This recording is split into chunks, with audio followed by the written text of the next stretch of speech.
I work security at a contemporary art museum that used to be an old mill building.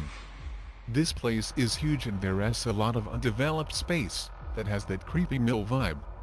Anyways, last summer I was working third shift and everything was going fine. After watching a few episodes of South Park, I decided to go explore some of the older mill buildings. Building 6, as we all call it, is one of the undeveloped parts of the museum and even during the day is relatively creepy. Ivy found random things over there including a teddy bear and old linens. But other than that, it's a really great place to go exploring. So I start to head over to Building 6, and along the way I felt like someone was following me. I wrote it off as me being paranoid, and my mind making up things that weren't there. So I pressed on. I come upon a big sliding door that leads into Building 6, and again I get a weird feeling. I again write it off as me just being a little bitch. I open the door and peek my head in to look around. Almost immediately the door slides back and catches my head. It is squeezing my head and I start struggling to get my head out, but it is pushing back on my head. Something was holding the door and it didn't want me to get out. After a bit of fighting back against the door I feel it give and I pull my head out. Obviously dizzy and hurting, I start to second guess my journey into Building 6. But I decide that I've come too far to just turn around. So I continue onward. I throw the sliding door open, as wide as I can in order to get through it unharmed. As I rush through the door, I notice that for an unoccupied building, it is relatively well lit. I journey on into Building 6, and realize that some spots are completely void of light. One of these spots is a place I call the ditch. It is a dark ditch that leads into a system of tunnels that go underneath Building 6. For some unknown reason I decide to investigate. I start my journey through this dark sub-basement, and have begun to freak out to the point of having a panic attack. I decide, after seeing what looked like a person, to retreat. This is where it gets truly creepy. I climb out of the ditch, and start walking back towards the exit. I notice a long dark hallway, that I didn't notice beforehand. It is completely flooded and there is water dripping from the ceiling. This was especially strange, since it hadn't rained in weeks. I shine my flashlight down the hallway, and swear I see a shadow of a huge multi-legged shadow creature. It is then that I hear a piercing scream, and snap out of the trance that I was in. I book it back towards the sliding door only, to find that it won't open. I am thinking I am going to die. I run around to another door that I saw on my journey, and run down that tunnel to the door. This door is unlocked and I burst out the door into the field. I go back to the museum entrance, and sit at the desk petrified as all F. I haven't really told this to my other coworkers, because I don't want them getting freaked out.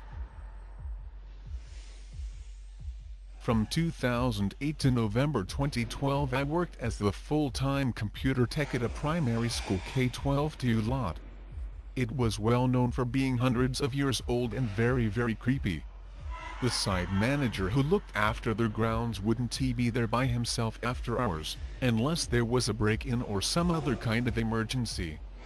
He told me after this event that something had unsettled him in the past, and that I should be careful there on my own. During the summer months, when the school was closed, I was working overtime setting up hundreds of netbooks to be given to students in the forthcoming school year, and on one evening of boredom at home I decided to work overnight from 9 p.m. to 5 a.m., as I had the freedom to be a night owl and have a hard time dragging myself out in the daylight. My phone rang.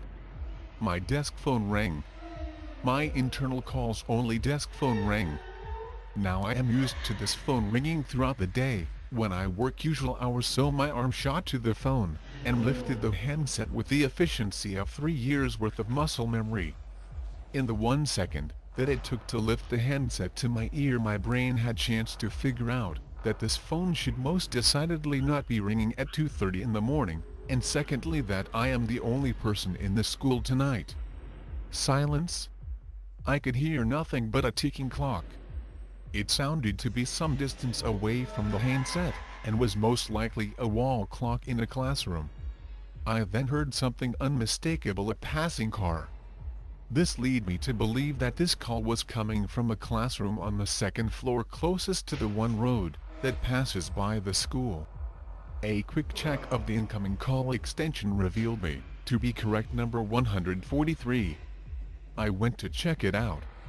There were 5 locked doors between me and the creepy phone, and after fiddling with what seemed in the dark like hundreds of keys, I arrived in the shared area between the year 4th grade, I assume classrooms. The unmistakable tick-tocking of the clock was loud. You don't hear a clock ticking during the day in a noisy classroom, but remove the children, the teachers, the pens and the pencils, and suddenly these small sounds become very, very large. After a few seconds the motion-activated strip lights had warmed up and were lighting the room.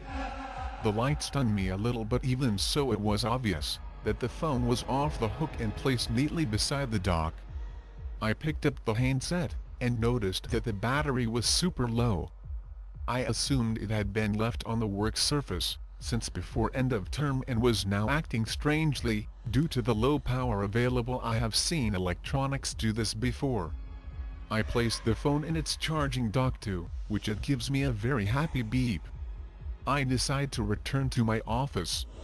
Now familiar with the keys and the darkness of the corridors, it only took me about 5 minutes to return to my office. Almost as soon as I sat down, my phone rang again with the same extension number and seemingly no caller at the other end. I placed my phone on loudspeaker and sat listening to the tick-tocking and fired up the CCTV viewing software on my laptop. Usually this would be a bad idea, as we did not have infrared night vision cameras, but because I had visited the particular phone I had activated the motion lighting, which has a 15-minute timer before switching itself off. So I knew I would be able to see the phone, or at least the general area. The phone was on the side, bathed in light. It had somehow left its dock and had dialed me again. I decided to look on the CCTV to see how the phone had moved during my trip back to my office, but I wasn't able due to not having the password for classroom recordings. Technically, footage of children getting changed for PE lessons etc. was on there, so it was locked with a password that I was not aware of. I didn't make a second trip to return the phone to its dock. I left it to die so that it couldn't call me again. I was working in a rural veterinary clinic as an assistant. The clinic closed at 7 p.m. every day, but when the vet went on vacation, someone else had to stay to watch over the overnight patients. Since I lived just down the road, during the summer, that job was usually mine.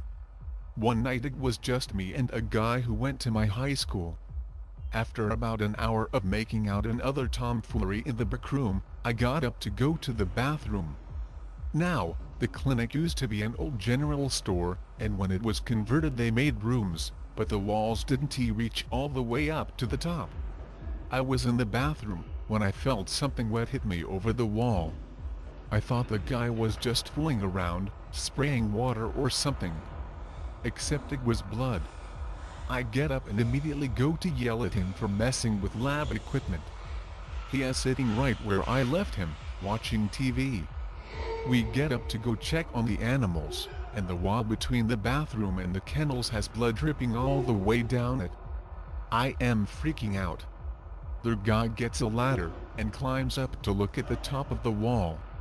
A cat that had its leg torn off in a tractor incident is sitting on the wall now, out of view from us, spewing blood everywhere where it had gotten its coat off and chewed off its bandages. We have no idea how it got up the wall, especially with only 3 legs. None of the cages were open. Unfortunately, the cat died from either trauma or blood loss, not really sure. Cleaning up all the blood was fun, as well as explaining to my boss and the owners why the cat had died.